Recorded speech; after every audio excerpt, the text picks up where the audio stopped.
कहानी fellow traveller. मुझे यह ज्ञात नहीं कि हम में से किसने गाड़ी में पहले प्रवेश किया। वास्तव में मुझे बिल्कुल मालूम नहीं था कि वह कुछ समय से इस गाड़ी में है। यह लंदन से मिडलैंड के 4 शहरों में से एक नगर के लिए जाने वाली अंतिम रेलगाड़ी थी।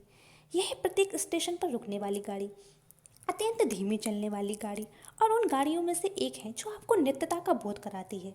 जब यह चली तो यह काफ़ी भरी हुई थी, परंतु जैसे जैसे हम नगर के बाहरी स्टेशनों पर रुकते गए, यात्री एक एक दो दो करके उतरते गए और लंदन की बाहरी सीमा को छोड़ने के समय तक मैं अकेला रह गया। या समझिए, मैंने सोचा कि मैं अकेला हूँ। उस गाड़ी में अकेले होने में स्वतंत्रता का एक सुखद आभास होता है, जो रात में शोर मचाती, झटके देकर हिलती हुई चलती है। यह बड़ी सुहावनी स्वतंत्रता और स्वच्छंदता होती है। आप जो भी चाहें कर सकते हैं, आप जितनी ज़ोर से चाहें अपने आप से बातें कर सकते हैं और कोई भी आपकी बात को सुन नहीं सकता। आप जोन्स काल्पनिक व्यक्ति से तर्क वितर्क कर सकते हैं और उसके विरोधी प्रहार के बिना सफलतापूर्वक से धूल चटा सकते हैं। आप अपने सिर के बल खड़े हो सकते हैं और कोई भी आपको देख नहीं सकता। आप बिना रोक टोक और बाधा के गा सकते हैं, या 2 कदम नाच सकते हैं, या गोल्फ में गेंद मारने का अभ्यास कर सकते हैं, या फर्श पर कंचे का खेल खेल सकते हैं। आप किसी व्यक्ति को विरोध का अवसर दिए बिना खिड़की खोल सकते हैं, उसे बंद कर सकते हैं। आप दोनों खिड़कियों को खोल सकते हैं या दोनों को बंद कर सकते हैं। वास्तव में आप उन्हें खोलते और बंद करते हुए एक प्रकार का स्वतंत्रता समारोह मना सकते हैं। आप अपने पसंद के अनुसार डिब्बे के किसी भी कोने में बैठ सकते हैं और बारी बारी से सभी का उपयोग करके देख सकते हैं। आप गद्दों पर पूरे पसर कर लेट सकते हैं और ब्रिटिश राज के सुरक्षा अधिनियम DORA के नियमों और उसमें निहित भाव हृदय को तोड़ने के सुख का आनंद ले सकते हैं। इस अधिनियम को यह मालूम भी नहीं होगा कि उसका हृदय तोड़ा जा रहा है और आप इस अधिनियम तक से बच निकले हैं। उस रात मैंने इनमें से कोई भी काम नहीं किया। वे सब मेरे ध्यान में ही नहीं आए। जो मैंने किया वह अति साधारण था। जब मेरा अंतिम सहयात्री भी चला गया तो मैंने अपना समाचार पत्र नीचे रख दिया, अपने हाथों और पैरों को फैलाकर अंगड़ाई ली, खड़े होकर खिड़की से बाहर ग्रीष्म ऋतु की उस शांत रात्रि को देखा जिसमें होकर मैं यात्रा कर रहा था। दिन की धुंधली रोशनी अर्थात संध्या काल के हल्के प्रकाश को देखा, जो अभी उत्तरी आकाश में जाते जाते रुक रहा था। डिब्बे में इस पार से मैं उस पार गया और दूसरी खिड़की से बाहर देखा, एक सिगरेट सुलगाई और बैठ गया और फिर से समाचार पत्र पढ़ने लगा। तब कहीं मुझे अपने सहयात्री का पता लगा। वह आया और मेरी नाक पर बैठ गया। वह उन पंख वाले पैने साहसी कीट पतंगों में से एक था जिन्हें हम बोलचाल में मच्छर कहते हैं। मैंने उसे अपनी नाक पर से उड़ा दिया और उसने डिब्बे का चक्कर लगाया। उसने तीनों विमाओं का निरीक्षण किया, हर एक खिड़की पर गया, प्रकाश के चारों ओर फड़फड़ाया। उसने यह निर्णय किया कि कोने में बैठे हुए विशाल प्राणी से दिलचस्प और कोई वस्तु नहीं है। वह आया और मेरी गर्दन को देखा। मैंने उसे फिर उड़ा दिया। वह उछलकर हट गया, डिब्बे में पुनः एक चक्कर लगाया, लौटकर धृष्टतापूर्वक मेरे हाथ के पिछले भाग पर बैठ गया। मैंने कहा, इतना काफ़ी है, उदारता की कोई सीमा होती है। 2 बार तुम्हें चेतावनी दे चुका हूँ कि मैं एक विशिष्ट व्यक्ति हूँ। मेरा विशिष्ट व्यक्तित्व अपरिचितों को गुदगुदाने की अशिष्टता पर रोष प्रकट करता है। मैं काली टोपी धारण करता हूँ, अर्थात न्यायाधीश का पद ग्रहण करता हूँ। मैं तुम्हें मृत्युदंड देता हूँ। न्याय की यह मांग है और न्यायालय इसे प्रदान करता है। तुम्हारे विरुद्ध अनेक आरोप हैं।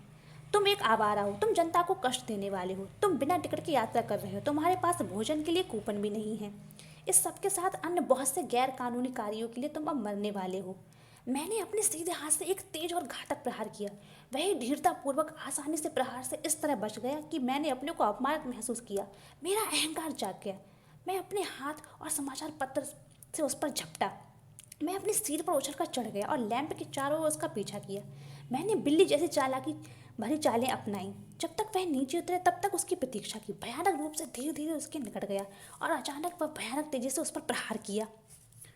यह सब व्यर्थ रहा। वह मेरे साथ खुलकर और चतुराई दिखाते हुए इस प्रकार खेला जैसे कोई कुशल वृषहंता खेल में सांड को भड़काकर अंत में मार डालने वाला खिलाड़ी एक क्रुद्ध सांड के चारों ओर करतब दिखा रहा हो। यह स्पष्ट था कि वह आनंद ले रहा है कि इसी बात से कि उसने मेरी शांति भंग की थी। उसे थोड़े से खेल की इच्छा थी, और ऐसा बढ़िया कौन सा खेल हो सकता था कि जैसा इस विशाल भारी भरकम पवन चक्की जैसे प्राणी के द्वारा पीछा किया जाना, जिसका स्वाद इतना अच्छा हो और जो इतना निस्वार्थ तथा मूर्ख प्रतीत हो। मैं उसकी भावना को समझकर उसमें आनंद लेने लगा। वह मेरे लिए एकमात्र कीट पतंग नहीं रह गया था, वह एक व्यक्तित्व के रूप में विकसित हो रहा था। एक बुद्धिमान जीव के रूप में इस रेल के डिब्बे के स्वामित्व पर मेरे साथ बराबरी का दावा कर रहा था। मेरे हृदय में उसके प्रति स्नेह उत्पन्न होने लगा और दंभ की भावना मिटने सी लगी। मैं उस प्राणी से स्वयं को श्रेष्ठ कैसे मान सकता था जो स्पष्ट रूप से उस होने वाली एकमात्र प्रतियोगिता में मेरा स्वामी बन गया। फिर उदार क्यों ना हूँ? उदारता और दया मनुष्य के सर्वोत्तम गुण हैं। इन उत्तम गुणों के प्रयोग द्वारा मैं अपने सम्मान को पुनः प्राप्त कर सकता था। इस समय मैं एक हास्यास्पद व्यक्ति था, हंसी और तिरस्कार का पात्र। दया दिखाकर मैं मनुष्य के नैतिक गौरव की पुनः स्थापना कर सकता था और सम्मान के साथ अपने स्थान पर लौट कर जा सकता था। मैंने अपने स्थान पर लौट कर जाते हुए कहा, मैं मृत्युदंड को वापस लेता हूँ। मैं तुम्हें मान नहीं सकता, इसलिए तुम्हारा पुनरुद्धार कर सकता हूँ। मैं ऐसा ही कर रहा हूँ, अर्थात तुम्हें छोड़ता हूँ। मैंने अपना समाचार पत्र उठा लिया और वह आया तथा उस पर बैठ गया। मैंने कहा, मूर्ख, तुमने स्वयं को मेरे हाथों में सौंप दिया है। विचारों की सम्मानित साप्ताहिक पत्रिका को दोनों ओर से एकदम बंद करते ही तुम एक शव बन जाओगे और पीस ट्रैप तथा दी मॉडेस्टी ऑफ ह्यूज के दो लेखों के बीच भिजकर तुम साफ तौर पर सैंडविच बन जाओगे। परंतु मैं ऐसा नहीं करूँगा। मैंने तुम्हारा पुनरुद्धार किया है और मैं तुमको विश्वास दिलाता हूँ कि जब यह विशाल प्राणी कुछ कहता है तो उसे करके दिखाता है। इसके अतिरिक्त अब तुम्हें मानने की मेरी इच्छा भी नहीं। तुम्हें और अच्छी प्रकार से समझने के पश्चात मुझे तुम्हारे प्रति अपनापन महसूस होने लगा है। मुझे लगता है कि सेंट फ्रांसिस तुम्हें छोटा भाई कहते। मैं ईसाई उदारता और शिष्टता के समान इतना आगे नहीं बढ़ सकता, परंतु मैं इससे अधिक दूर का संबंध मानता हूँ। भाग्य ने गर्मियों की इस रात में हमें सहयात्री बना दिया है। मैं तुम्हें रोचक लगा हूँ और तुमने मेरा मनोरंजन किया है। एहसान दोनों ओर से है और इस मौलिक तथ्य पर आधारित है कि हम दोनों नश्वर प्राणी हैं। जीवन के सुखद क्षण और दुखद पहलू दोनों समान रूप से हम दोनों विद्यमान हैं। मैं समझता हूँ कि तुम्हें अपनी इस यात्रा के संबंध में कुछ पता नहीं होगा। मैं स्वयं आश्वस्त नहीं हूँ कि मैं अपनी यात्रा के संबंध में अधिक जानता हूँ। यदि इस पर विचार किया जाए तो हम बहुत अधिक एक समान हैं। केवल एक आभास है जो कभी है और कभी नहीं। रात के समय प्रकाशित गाड़ी में आते हुए, थोड़ी देर प्रकाश के चारों ओर फड़फड़ाते हुए और रात में बाहर चले जाते हुए। शायद आज रात आगे जा रहे हैं श्रीमान, खिड़की पर एक आवाज़ ने कहा। वह एक सहयोग करने वाला कुली था जो मुझे संकेत दे रहा था कि मेरा स्टेशन है। मैंने उसे धन्यवाद दिया और कहा कि शायद मैं झपकी ले रहा हूँगा और अपना टोप व छड़ी लेकर मैं गर्मियों की सुहावनी रात में बाहर आ गया।